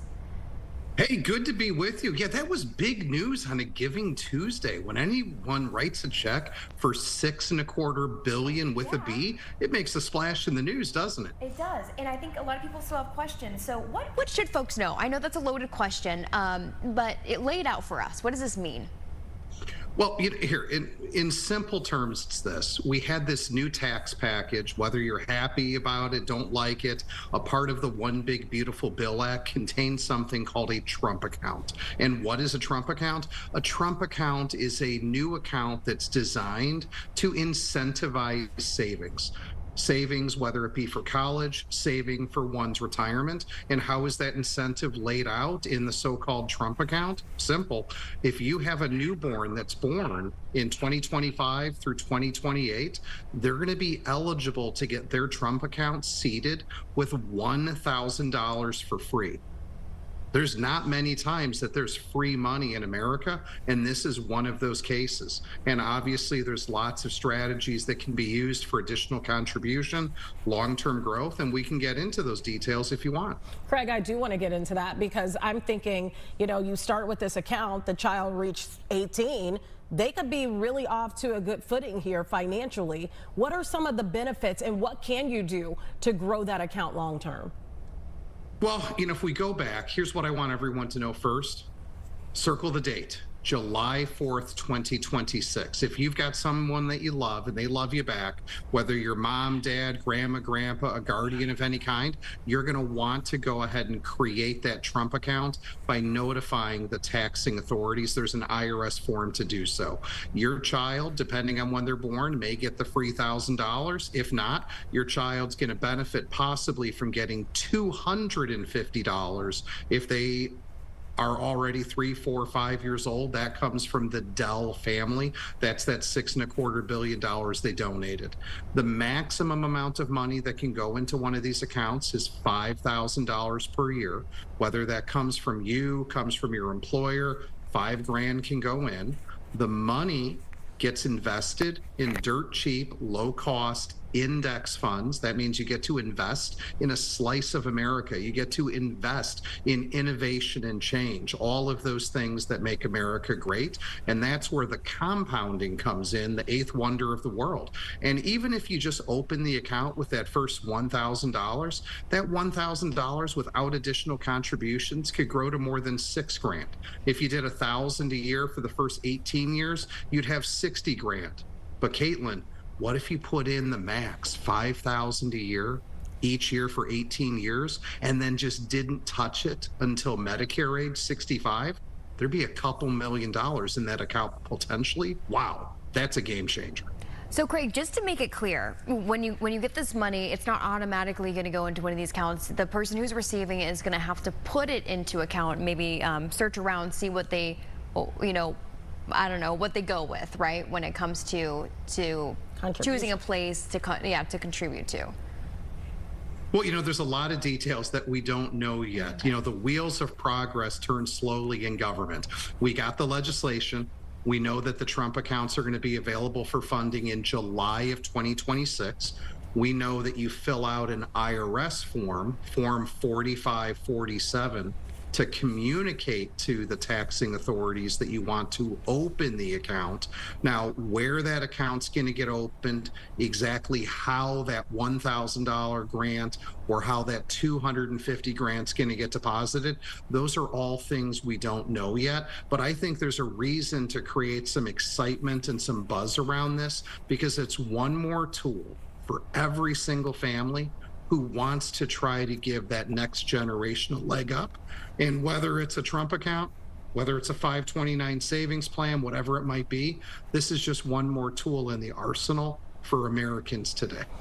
Craig, the first thing I thought of when I saw this announcement come out, I thought about all the slips that I get in my mail from Chase and all these different banks. Open up an account, we'll give you $500, to put in that account if you keep it open for 90 days, blah, blah, blah, blah, blah. What's the difference between opening up one of those accounts versus this Trump account for your child? It's going to be tax benefits, right? Money grows through the miracle of compounding.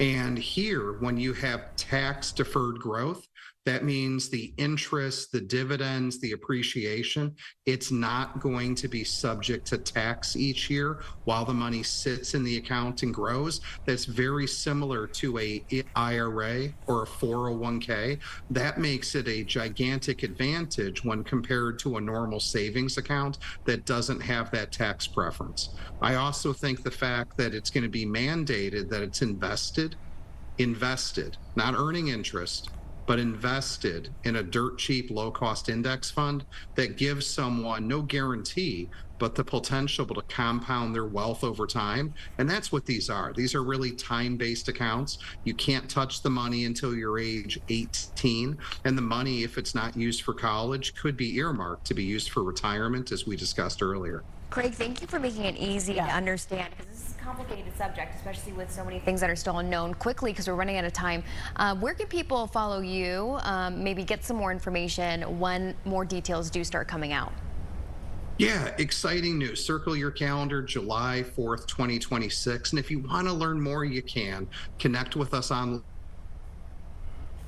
at getretiredstayretired.com. That's getretiredstayretired.com. All right, Craig, it's been a pleasure. We'll have you back on. Thank you so much for joining us. And to our viewing audience, thank you so much for joining us on this hump day as well. We will see you on Friday Eve. It's going to be cold. Yes, be safe, bundle up. We'll see you next time.